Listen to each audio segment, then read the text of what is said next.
Ravi de vous retrouver pour ce nouveau numéro du Dessous des cartes. Nous n'oublierons pas ces images incroyables du printemps 2020, des aéroports vides, des tarmacs où s'alignaient à l'infini des avions cloués au sol. Toute l'économie du tourisme a été depuis durement affectée et désormais tout le monde se pose la même question. Après le virus, reprendrons-nous nos vies et nos voyages du monde d'avant, avions ou trains, près de chez nous ou au bout du monde? Alors aujourd'hui, nous avons voulu sortir les cartes de cette industrie du tourisme et avant d'imaginer l'avenir, faire un état des lieux de nos façons de voyager qui, vous allez le voir, ont considérablement évolué au fil du temps. C'est en Angleterre, vers 1780, que le mot touriste apparaît dans la langue anglaise. Il désigne ces jeunes aristocrates qui effectuent alors le Grand Tour, un voyage initiatique d'un an à travers l'Europe, de Londres à Rome, en passant par Paris, Genève, Venise, Florence et parfois Nice. Au XIXe siècle, la pratique du voyage d'agrément s'étend en Europe, dans les stations thermales et balnéaires chics, à la mer comme à la montagne, d'abord conçues pour améliorer la santé des visiteurs. En 1869, le Britannique Thomas Cook, inventeur du voyage all-inclusive, organise la première croisière sur le Nil pour visiter les pyramides. Le voyage organisé est né, prémisse de la démocratisation à venir. Avec la révolution industrielle et des transports, les bourgeois européens prennent des trains couchettes et des paquebots de luxe pour partir à la conquête de terres lointaines. Le tourisme suit les traces des empires coloniaux et des comptoirs, par exemple à Simla, à Shanghai ou à Dalat, au Cap, aux Canaries ou à Mar del Plata. Sur le continent américain, les touristes fortunés partent eux à la conquête de l'Ouest, où s'ouvrent les grands parcs nationaux Yellowstone et Yosemite. À partir des années 1960, nouvelle étape. La société occidentale de consommation démocratise les loisirs grâce aux congés payés et à la baisse du temps de travail. En voiture ou en train, à l'hôtel ou en colonie de vacances, classe moyenne et populaire découvrent du pays. Le goût et les moyens de partir de chez soi deviennent des marqueurs sociaux et on reste entre soi, au Club Med autant qu'au camping. Dans les années 70, globetrotters et routards, sac sur le dos et pouce levé, parcourent le monde à la découverte des autres. Et depuis les années 90, avec l'arrivée des compagnies aériennes low cost et des plateformes numériques de réservation, la planète continue de s'ouvrir à des touristes toujours plus nombreux. Alors regardons maintenant précisément la courbe de cette expansion continue du tourisme au fil des ans. De 25 millions de voyages à l'étranger en 1950, on est passé à 1,5 milliard en 2019.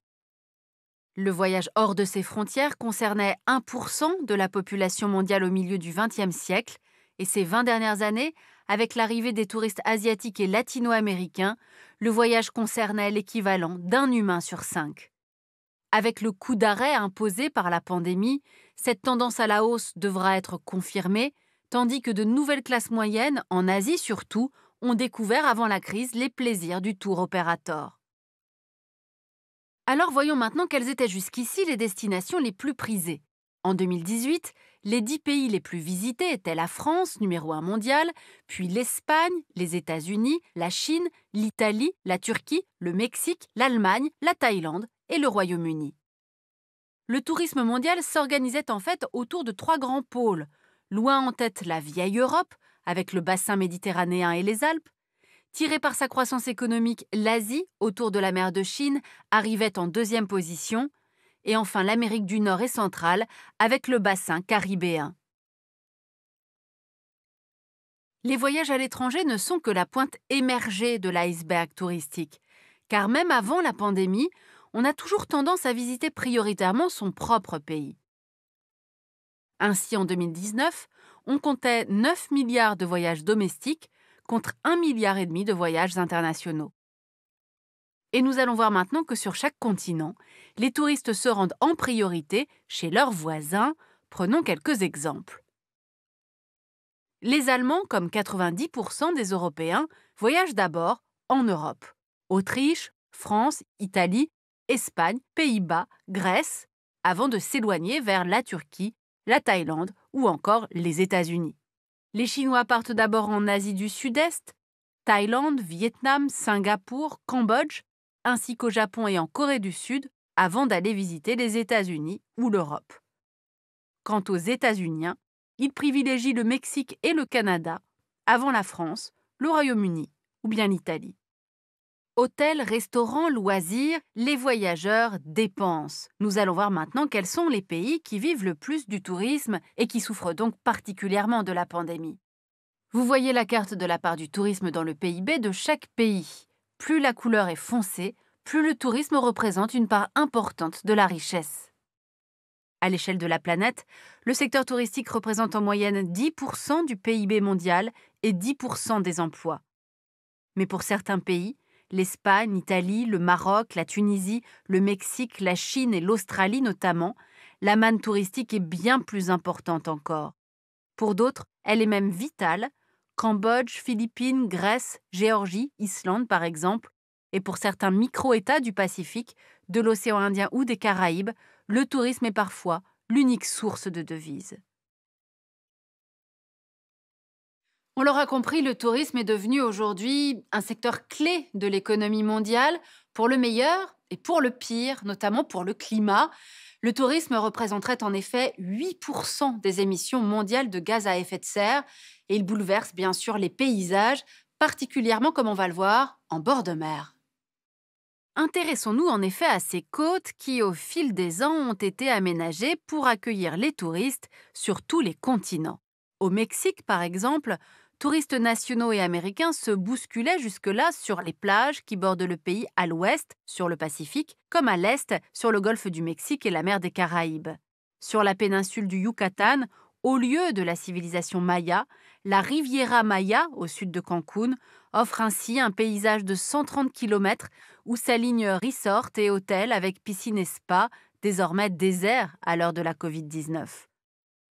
Ce gigantesque complexe balnéaire, qui a été construit dans les années 80 sans aucune préoccupation environnementale, a subi de plein fouet les effets de la pandémie et se retrouve aujourd'hui sans perspective de reconversion. Les massifs de montagne sont également des zones hyper fréquentées. Apparus dans les Alpes, les sports d'hiver ont aujourd'hui conquis les pays que vous voyez ici sur la carte. La Chine, par exemple, a développé des stations dans les provinces du nord du pays et autour de Pékin depuis une vingtaine d'années. Avec la perspective des Jeux olympiques d'hiver en 2022, les Chinois urbains de moins de 40 ans se mettent au ski, un marché qui a de beaux jours devant lui avec l'augmentation du pouvoir d'achat. Sauf qu'en Chine comme ailleurs, le changement climatique menace à terme les montagnes et les sports d'hiver. Au Népal tout proche, l'afflux de dizaines de milliers d'alpinistes venus ces dernières années gravir l'Everest, le plus haut sommet de l'Himalaya à 8848 mètres, est déjà un désastre écologique. La route vers le toit du monde est devenue une autoroute touristique et le parc national de Sagarmatha, classé au patrimoine mondial de l'UNESCO, est envahi de tonnes de déchets et d'excréments laissés par les expéditions qui sont pourtant censées les redescendre. Mais l'octroi des permis de monter, vendus entre 5 000 et 11 000 $ par expédition, est devenu un revenu essentiel pour l'État népalais, l'un des plus pauvres au monde. Les villes, enfin, se battent pour attirer les touristes du monde entier grâce à leurs musées, leur patrimoine architectural ou leurs grands magasins. Vous voyez à présent sur la carte les 20 villes les plus visitées au monde en 2018. Prenons l'exemple de Paris, une des capitales les plus courues de la planète. Les 19 millions de touristes venus y séjourner en 2018 ont concentré leur promenade sur quelques grands axes du centre. Regardez, autour des incontournables Notre-Dame de Paris, Louvre, Musée d'Orsay, Tour Eiffel, Champs-Élysées et Montmartre. Mais pour le logement, l'arrivée d'Airbnb a complètement changé la donne. C'est désormais tout le territoire parisien, vous le voyez, qui est ouvert à la location de courte durée. Cette omniprésence des touristes dans le centre-ville crée des effets pervers, conflits de voisinage, concurrence avec les hôtels et hausse des loyers. Ces problèmes sont partagés par de nombreuses villes européennes. Ainsi, Berlin a partiellement interdit la plateforme de 2016 à 2018 et Barcelone a connu des manifestations anti-touristes avant la pandémie. À la demande de 22 cités, dont Barcelone justement, mais aussi Paris, Amsterdam, Munich, Helsinki et Florence, une législation européenne devrait être adoptée en 2022. On l'aura compris, le tourisme mondial était donc avant la Covid hyper concentré dans certains hauts lieux de visite, au risque de la saturation. Mais il laissait aussi de nombreux espaces vides, en Afrique notamment, qui pourraient être autant de réservoirs pour le développement touristique de l'après-pandémie. Toujours plus loin, toujours moins cher, vous l'aurez compris, ces dernières décennies, le monde s'est ouvert au tourisme pour le meilleur et pour le pire. La pandémie de la Covid-19 a porté un coup d'arrêt brutal à ce secteur qui représente, on l'a vu, près de 10% de l'économie mondiale, ce qui a bien sûr des conséquences vertigineuses. Au moment où nous enregistrons cette émission, les experts du tourisme ne sont pas d'accord entre eux sur la façon dont nous reprendrons ou non nos voyages. Certains parient sur des changements majeurs, moins d'avions, moins de réunions au bout du monde, de destinations lointaines. D'autres, au contraire, parient sur une envie décuplée pour nos vacances de franchir des frontières lorsque le virus aura disparu. Se posent aussi toutes les questions liées au passeport sanitaire. Enfin, n'oublions pas un enjeu géopolitique majeur. Dans le monde d'après, la Chine compte bien détrôner le plus rapidement possible la France comme pays le plus visité au monde. Nous avons préparé avec lui cette émission le géographe Philippe Duhamel, qui est également l'auteur de ce livre, Géographie du tourisme et des loisirs, dynamique, acteurs et territoires. C'est paru chez Armand Collin. Ainsi s'achève ce nouveau numéro du Dessous des cartes. Rendez-vous bien sûr la semaine prochaine, même endroit, même heure. Et d'ici là, n'oubliez pas notre site internet sur lequel vous retrouverez notamment nos leçons de géopolitique. À bientôt.